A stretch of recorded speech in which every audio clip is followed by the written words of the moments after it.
నవగ్రహాలలో అత్యంత శుభకరుడైనటువంటి గురువు 18 అక్టోబర్ నుంచి 5 డిసెంబర్ వరకు కర్కాటక రాశిలో సంచారం చేస్తున్నాడు.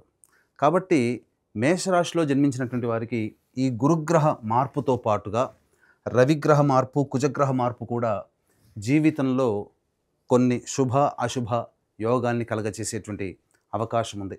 కాబట్టి ఈ మేషరాశి వారికి ఎలా ఉంటుందో, ఈ రాబో 2-3 నెలల వరకు ఎలా ఉంటుందో తెలుసుకునే ప్రయత్నం చేద్దాం. ఇక గమనించుకున్నట్లయితే మేషరాశికి ఇప్పటి వరకు కూడా అనగా ఉగాది నుంచి ఈ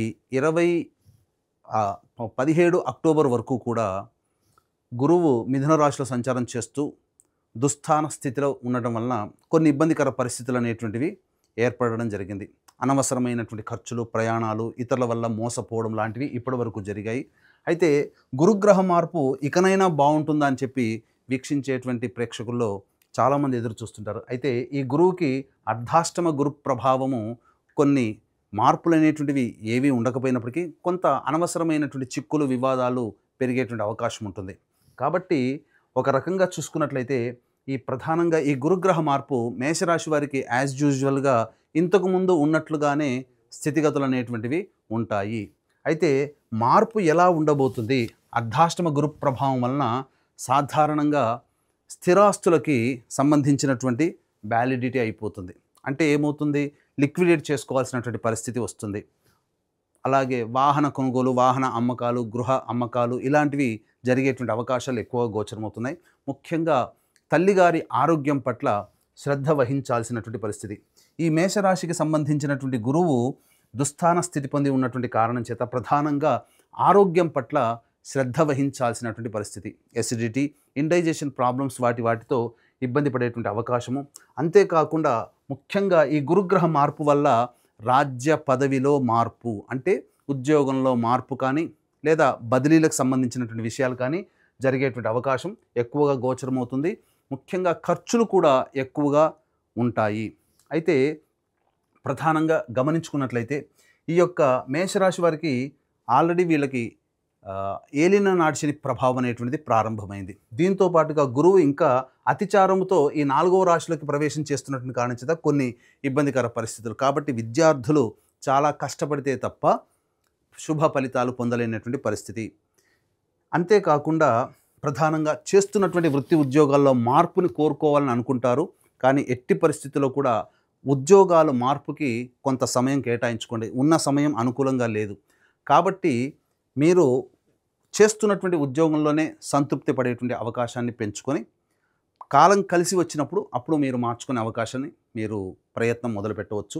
అయితే ఇక్కడ గమనించుకున్నట్లయితే ఈ యొక్క మేషరాశికి సంబంధించి రవి కూడా, ఈ రవి 18 అక్టోబర్ నుంచి 16 నవంబర్ వరకు తులారాశిలో సంచారం చేస్తున్నటువంటి కారణం చేత మూలిగే నక్క మీద తాటిపండు పడ్డట్టుగా ఈ యొక్క రవి ప్రభావం కూడా ఉద్యోగంలో కొంత ఆందోళన, అలాగే ఎవరితో అయితే కలిసి పనిచేస్తుంటామో 27 అక్టోబర్ వరకు కుజుడు తులారాశిలో స్థితి పొంది ఉండడం, ఈ కారణం చేస్తా ఎవరితో కలిసి పనిచేస్తుంటారో జీవిత భాగస్వామి కావచ్చు, వ్యాపార భాగస్వామి కావచ్చు, లేకపోతే చేస్తున్నటువంటి వృత్తి ఉద్యోగాల్లో మీ సహోద్యోగులు ఎవరితోనైనా కానీ కాస్త లౌక్యముతో వ్యవహరించండి. వివాదాల జోలికి పోకుండా మీరు సౌమ్యంగా మీ పనులు కనుక చక్కబెట్టుకుంటే చాలా మటుకు ఉన్నటువంటి సమస్యల్ని పరిష్కరించుకోగలుగుతారు.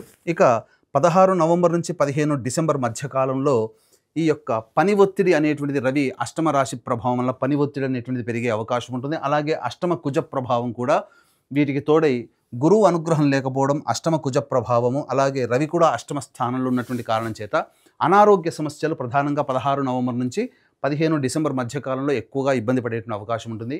ఈ గురుగ్రహ మార్పు పెద్దగా మార్పు జీవితంలో ఇంతకుముందు ఉన్నటువంటి కంటే కూడా కొన్ని ఇబ్బందికర పరిస్థితులు పొందేటువంటి అవకాశం ఉంటుంది. కాబట్టి జాగ్రత్తగా ఈ యొక్క కాలాన్ని మీరు గమనిస్తూ సౌమ్యముగా, లౌక్యముతో మీరు కనుక ముందడుగు వేసినట్లయితే చాలా మటుకు పరిస్థితులు తగ్గుముఖం పడతాయి. కాబట్టి ఇక్కడ గమనించాల్సినటువంటి అంశం ఏంటి? వివాహానికి సంబంధించినటువంటి చేయ ప్రయత్నాలు కొంతవరకు ఇబ్బందికరంగా మారుతాయి. కాబట్టి జాగ్రత్తగా గమనించండి. ఏది ఏమైనప్పటికీ కూడాను ఒక రకంగా చెప్పాలి అని అంటే ప్రధానంగా ఒక్క రాహుగ్రహం మాత్రమే ఈ యొక్క మేషరాశి వారిని కొంతవరకు కాపాడగలుగుతుంది. ఏ స్థితి వైపు చూసినా శని మీకు ఏలినాటి శని ప్రభావం, గురువు అర్ధాష్టమ గురువు, అలాగే కేతువు పంచమ స్థాన స్థితి, అలాగే రవి కుజ ప్రభావము, ముఖ్యంగా శుక్రుడు తులారాశిలో 2వ తారీఖు అక్టోబర్ వరకు ఉంటాడు.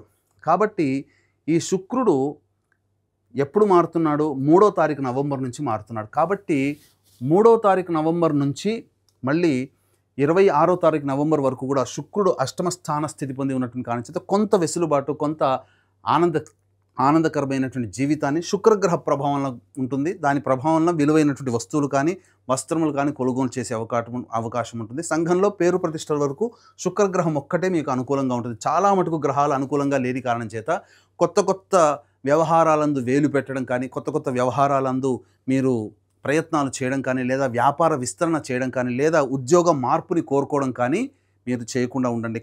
గ్రహాలు అనుకూలంగా లేనప్పుడు కాలం కలిసి రాదు. అలాగే నిరుద్యోగస్తులు బాగా కష్టపడితే తప్ప ఫలితాలు పొందలేనటువంటి పరిస్థితి. ఇక ఏ రంగంలో ఉన్నటువంటి వారికైనా కానీ వ్యాపారము అనిశ్చితిగానే ఉంటుంది, అనుకున్నంతగా సాగకపోవచ్చు. కాబట్టి ఏంటండి ఎప్పుడు ఇలాగే చెప్తున్నారు, అసలు మేషరాశికి ఎప్పుడు జీవితం అంటే ఇంతేనా అనేటువంటిది ఉంటుంది.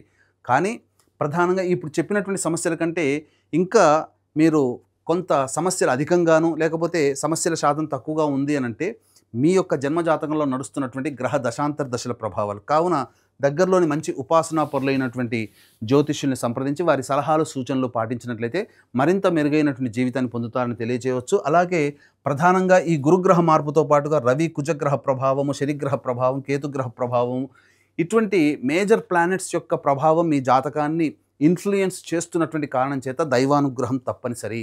ప్రధానంగా గురువు ఉచ్చస్థితి పొంది ఉన్నటువంటి కారణం చేత లేనిపోని సమస్యలు, ఇతరులు మిమ్మల్ని ఆకర్షిస్తారు. అంటే ఎలా, ఈ రంగంలో పెట్టుబడి పెడితే డబ్బు బాగా పెరుగుతుంది, ఇలా అత్యాశకి గురయ్యేటువంటి అవకాశాలు ఎక్కువగా గోచరమవుతాయి. కాబట్టి జాగ్రత్తలు పాటించండి. ఈ మేషరాశిలో జన్మించినటువంటి వారు ప్రధానంగా దైవానుగ్రహాన్ని పొందే ప్రయత్నం చేయాలి. ఈ గురువు ఒక్క గురుగ్రహాన్ని కనుక మీరు కంట్రోల్ చేయగలిగితే, ఎందుకనంటే ఈ గురువు యొక్క అశుభమైనటువంటి దృష్టి అష్టమ స్థానం మీద, అలాగే ఉన్నటువంటి లాభస్థానం మీద, మరియు జాతకరీత్యా గమనించుకున్నట్లయితే ఈ యొక్క వ్యయస్థానం మీద, ఉద్యోగ స్థానం మీద గురువు యొక్క దృష్టి ఉంది.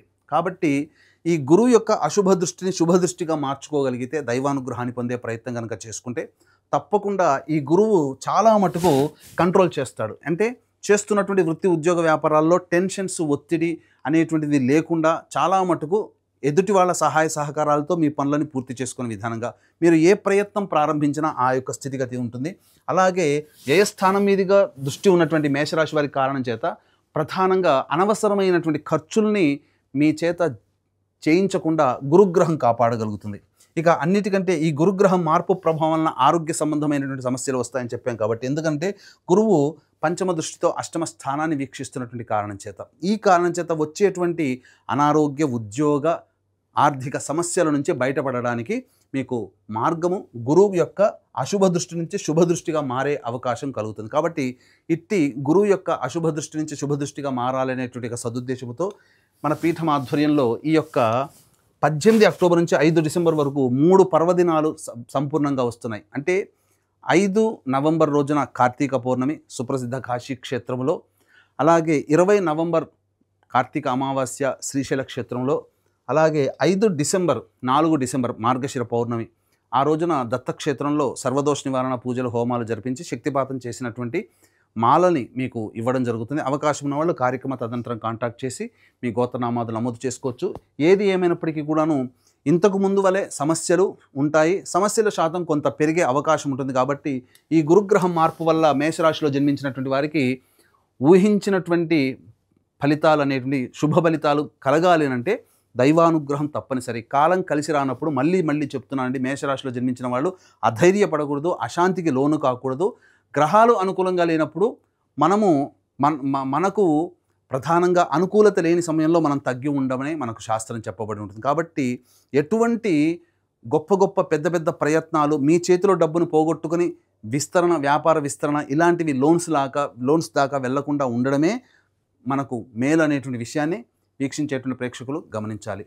సర్వం శ్రీ ఉమామహేశ్వర పరబ్రహ్మార్పణమస్తు.